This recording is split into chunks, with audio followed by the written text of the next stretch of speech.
2008, a wearied public, a troubled public from a financial crisis, looked to a president, looked to elect a president who they could believe in. And that president, President Obama, took that faith that the American public gave him and wrecked our economy and centralized power in Washington, D.C., and robbed people of their freedom.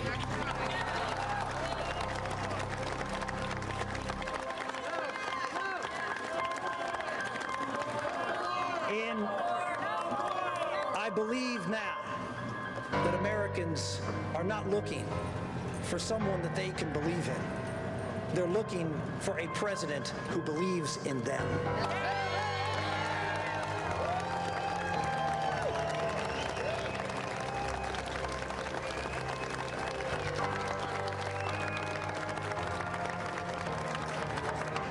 Fellow Americans, it is our watch. It is our time. It is our time for all of us to step up and do what America requires us to do. I'm ready to lead. I'm ready.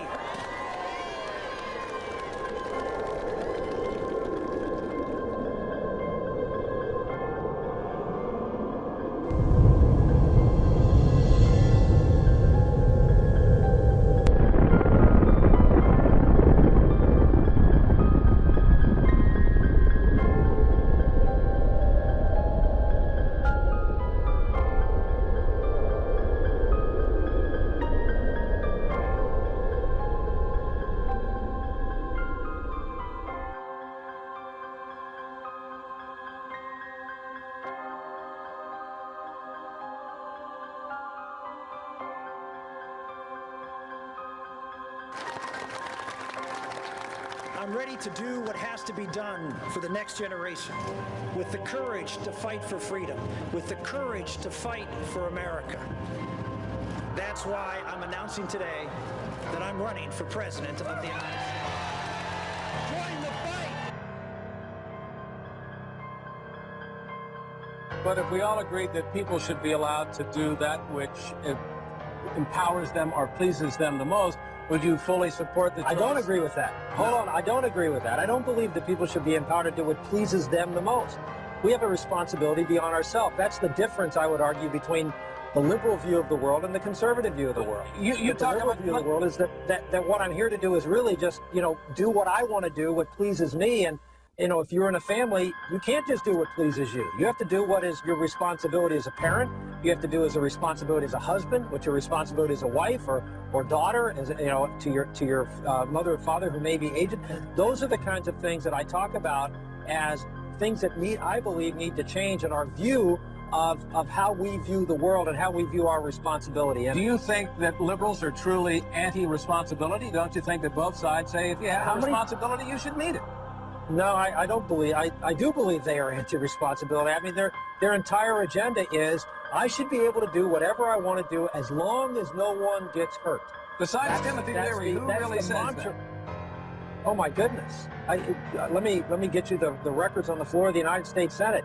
And we hear this in abortion. I should be able to do with my body whatever I want to do as long as I'm not hurt, or I should be able to take drugs and do whatever I want to do as long as I should be able to whatever, particularly in the area of sexual freedom and personal issues. This is the mantra of the left, which is I have a right to do what I want to do. And that is not the kind of freedom that our founders envisioned, and is not the kind of freedom that makes up a society that is devoted, as the subtitle of the book says, to the common good. But isn't the notion of working for the common good, if a liberal we're talking about, people should spend more time working for the common good, wouldn't they be accused of being kind of a little pink, a little socialistic? No, not at all. In fact, one of the things that I think is clear in our founding documents, the definition of liberty as our founders understood it was freedom with responsibility. Well, responsibility to who? To themselves? No.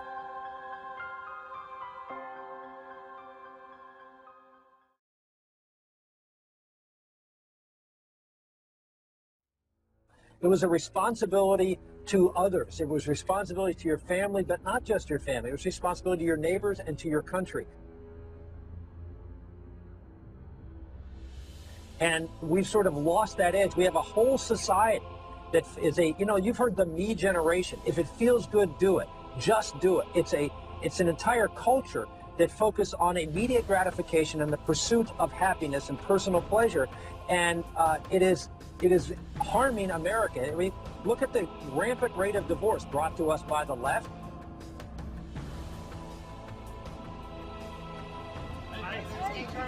On a public school teacher in Pennsylvania, and I'm so sorry that some of our money paid for the education of your children in Virginia. Oh, well, I'm very sorry about that. So my tax dollars at work, ma'am. I pay taxes to the state, to the local, to the school district.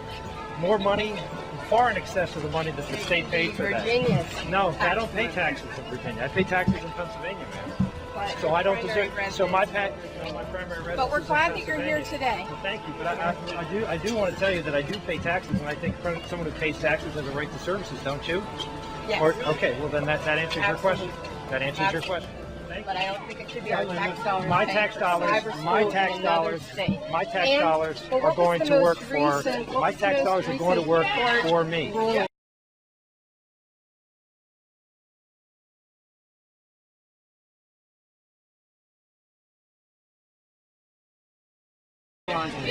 There wasn't a court ruling. That was what the governor and the school district decided. It had nothing to do with it. Hey, your So commercial. you're not.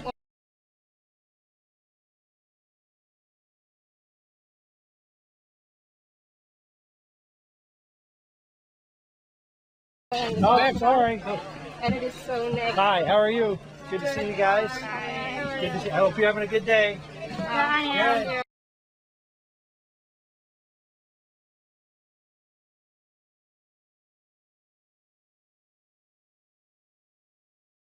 I'm getting the guy who's getting the woman who complained about me. Gee, I wonder why that is.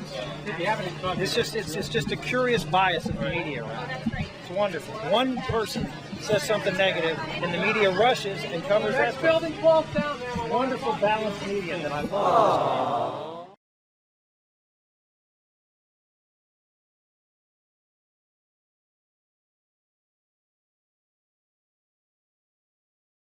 I'm just upset with this. People are immoral. They have no values anymore. We've got to go back to the basics. This is wrong. Senator Santorum? Well, I think she speaks for a very broad swath of the American public who sees this as morally repugnant, who sees this as science unchecked, just going out there and doing things because we can do them.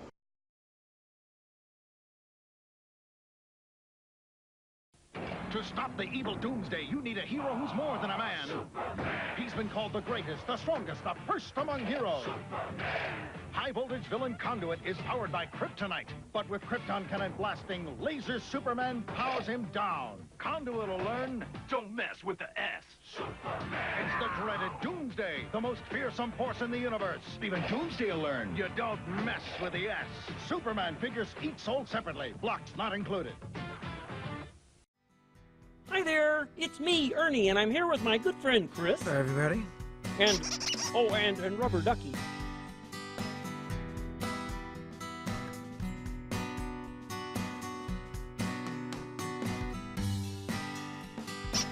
Oh, no, I wouldn't forget you, little ducky pal. No. Now, Chris and Rubber Ducky and I are going to say the alphabet now. Wait a minute, that duck knows the alphabet? Well, he knows some of it. How about if we take turns and Rubber Ducky can just say the letters he knows, and you and I can do the rest, okay? Boy, a duck said the alphabet. Yeah, okay, now who goes first? Oh, Chris, would you mind if Rubber Ducky went first? Fine with me. Take it away, Rubber Ducky. Okay. Hey, that's very good, Rubber Ducky. That's one of the letters he knows. That was an A? That was an A. Okay, well, all right. My turn. B. C. E. G. H. I. J. K. M. N. O. P. Q. S. E. U. V. W. X.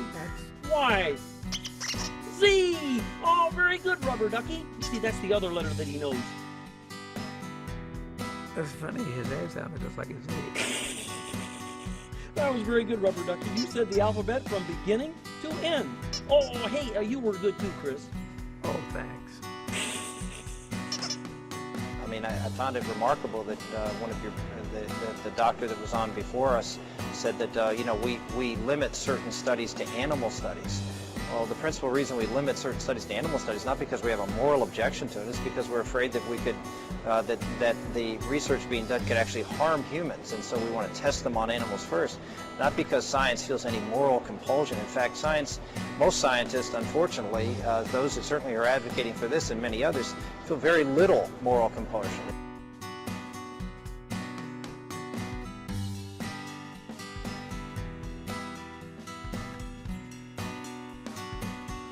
It's a utilitarian, materialistic view of doing whatever they can do to pursue their desired goals. And I think someone has to step in and check that.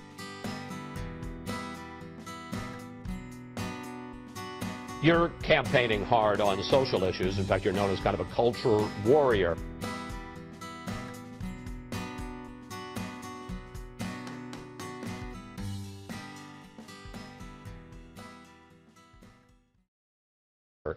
You oppose gay marriage. I'm campaigning on all the issues. I understand, and we've spent the last 5 minutes I think it's talking important about because I know when I go on interviews, people say, well, you know, you're the social conservative. Yes, I'm very much I've just talked to you about great length about the budget. I understand. I just want to make sure that we're clear. That's all. You oppose gay marriage. You oppose civil unions. You want to reinstate don't ask, don't tell. Do you think gays have any rights, should have any access to benefits as partners?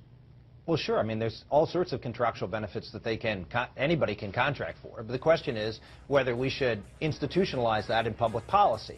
And my feeling is that people can live their lives however they want to live it. The question is, what are you going to do to try to impact public policy to recognize particular relationships? And my feeling is the relationship that should be recognized in public policy that provides exceptional benefit, unusual, unique benefits to society is marriage. Marriage between a man and a woman who are there to join together for the purpose of continuing society, which is having children and raising those children in a home with a mom and a dad. But you wouldn't give them any rights as a matter of public policy.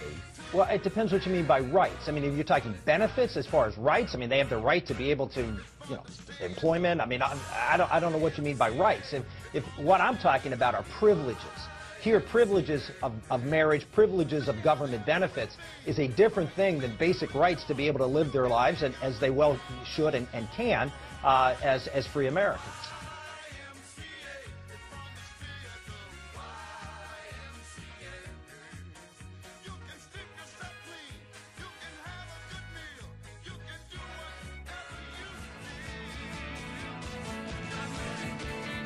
And so the gay community said, he's comparing gay sex to incest and polygamy. How dare he do this? And they have gone out on and I would argue, jihad against Rick Santorum since then. Tell us, what's all this about a gay jihad? What do you mean by that?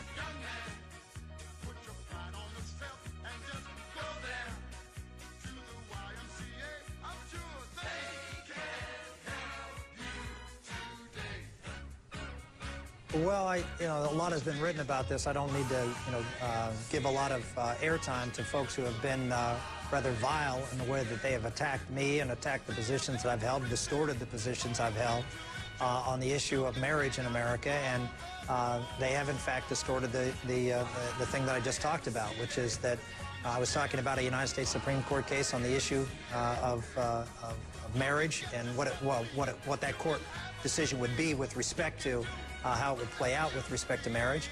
And the quote that I have been, quote, criticized for was almost identical to a quote in a 1986 Supreme Court case where the majority decision basically said exactly what I said. And by the way, the minority, Justice Scalia in this case, it was Justice White, who was a Democrat appointee under John Kennedy, who said pretty much exactly what I said.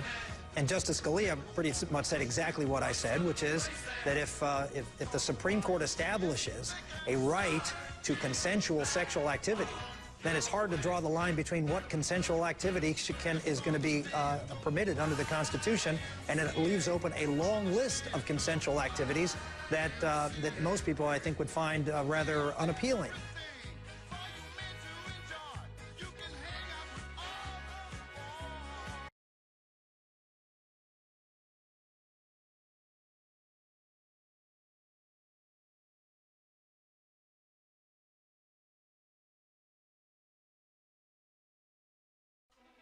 The two men or two women marrying each other, is that a violation of the natural law? I believe it is. Should the state sanction it? Should it allow it? Well, no. Okay, now if the state takes a child and sticks it into a same-sex couple and allows that same-sex couple to adopt that child, is the state violating the rights of that child? I would say that the state is doing a disservice to that child. But what I can say is that the state is not doing a service to the child and to society by not putting that child in a home where there is a mother and a father. A disservice to society or to the child? Both. This is common sense. This is nature. And what we're trying to do is defy nature because a certain group of people want to be affirmed by society. And I just don't think that's to the benefit of society or to the child. Same-sex marriage should be prohibited. Yeah, there should be no same-sex marriage. And the state handing over babies to same-sex couples, should that be prohibited? Yes. I mean, I don't believe in same-sex adoption, nor do I believe in same-sex marriage.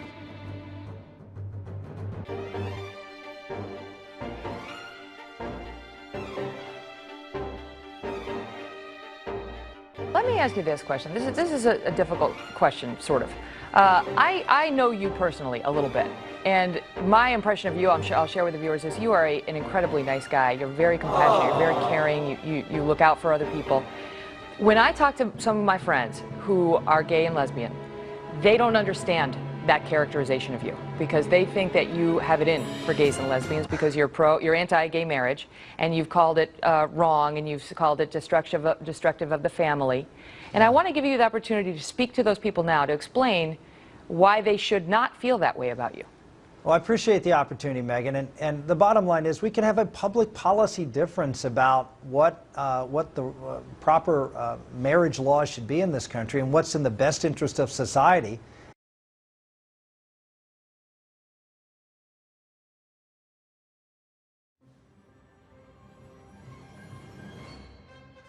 And not hate somebody or feel ill will toward anybody. As I've said many times, I have friends who are gay. I accept them as they are, but I disagree with them vehemently about what is in the best interest of society with respect to our marriage laws and what we're going to teach our children in schools, what the impact of those marriage laws will be on our faith communities and their ability to be able to proclaim the truth as God has laid it out in the Bible. All of those things are ramifications of a public policy debate where I'm going to stand and be very vocal about, but that doesn't mean that I dislike anybody or hate anybody because of their sexual orientation.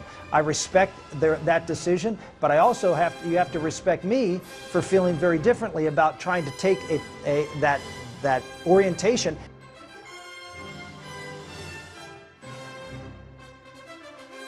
and then to try to project an agenda onto the American public that is consistent with that. That's where I'll draw the line and have a disagreement. But it's not personal, it's about policy. Understood.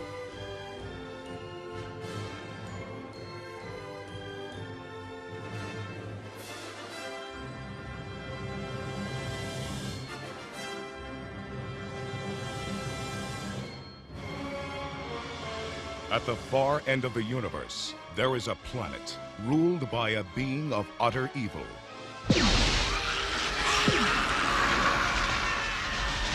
And there is only one man who dares challenge him. They are locked in a battle to the death. A battle that will take them across the heavens. Stop him! A battle that will finally be fought. I want them hunted down and brought to me! Across the face. Police! Nobody move! Of Earth.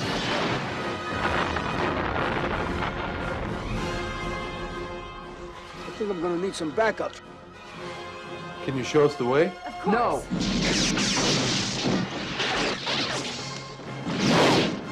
Somebody help me!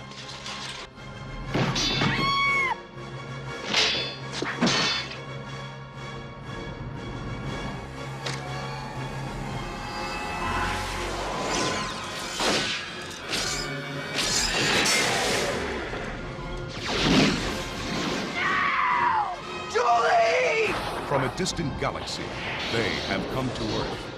Dolph Lundgren as He-Man, Frank Langella as Skeletor. Only they have the powers to be masters of the universe. Live the adventure.